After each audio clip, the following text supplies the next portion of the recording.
महाराष्ट्रातील बऱ्याच जिल्ह्यांमध्ये उष्णतेची लाट सदृश स्थिती किंवा काही ठिकाणी उष्णतेची लाट पाहायला मिळणार आहे.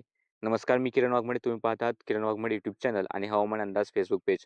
आज पाहूया 2 ते 8 मार्च दरम्यान राज्यातील हवामान कसे राहील. तर आता अरबी समुद्रातील हवेचं उच्च दाबाची स्थिती झालेली आहे. बंगालच्या उपसात सुद्धा हवेची उच्च दाब झाल्यामुळे त्यामुळे या ठिकाणी अँटी सायक्लोनिक सर्क्युलेशन तयार झालेले आहेत आणि या सिस्टीममुळे आता राज्याकडे थोडंसं वातावरण कोरडं पाहायला मिळतंय. आणि उत्तरेकडचे येणारे कोरडे वारे राजस्थानकडून आपल्या महाराष्ट्राकडे येत आहेत. 1-2 दिवसानंतर वाऱ्याची दिशा अजून बदलेल आणि पूर्वेकडचे वारे हे पाहायला मिळतील. त्यामुळे कोकणात जे पश्चिमेकडून वारे येत आहेत, त्यामुळे कोकण थोडंसं थंड झालेलं आहे. मात्र आता पूर्वेकडचे वारे वाहतील आणि कोकणात तापमान वाढ होणार आहे. हा आठवडा जर आपण पाहिला तर 3 तारखेनंतर कोकणाचे किनारपट्टीपासून दूर असलेले ठाणे, पालघर, रायगड, रत्नागिरी, सिंधुदुर्ग, गोव्याचे जे अंतर्गत भाग आहेत, तापमान 40° ते 41-42 पर्यंत सुद्धा तापमान पोहोचण्याची शक्यता आहे या आठवड्याभरात. त्यामुळे या भागांमध्ये उष्णतेची लाट पाहायला मिळेल किंवा उष्णतेची लाट सदृश स्थिती राहील.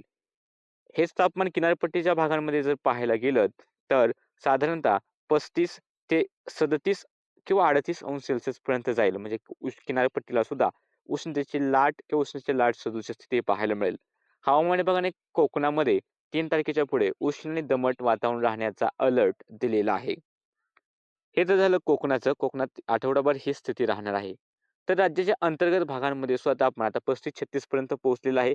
तेच तापमान मंगळवारनंतर किंवा बुधवारपासून बऱ्याच ठिकाणी चंद्रपूर, गडचिरोली, वर्धा, अमरावती, नागपूरचा भाग असेल, यवतमाळ असेल, या ठिकाणी तापमान 37-38° पर्यंत वाढण्याची शक्यता आहे.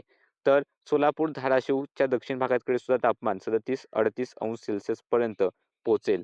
जळगाव, मालेगावमध्ये सुद्धा तापमान हे साधारणतः 36 ते 37° पर्यंत या आठवड्यात राहण्याची शक्यता आहे.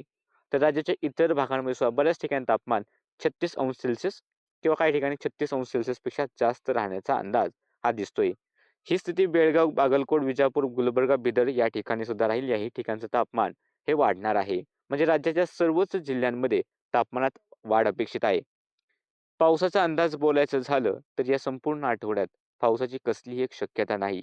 हवामान मुख्यत्वे कोरडे राहील आणि थोडीफार थंडी जी आहे ते मध्यम अशात पहाटेची थंडी ही टिकून राहील. नंदुरबार, धुळे, नाशिक, अहिल्यानगर, पुणे या भागांमध्ये थंडी ही टिकून राहण्याचा अंदाज आहे.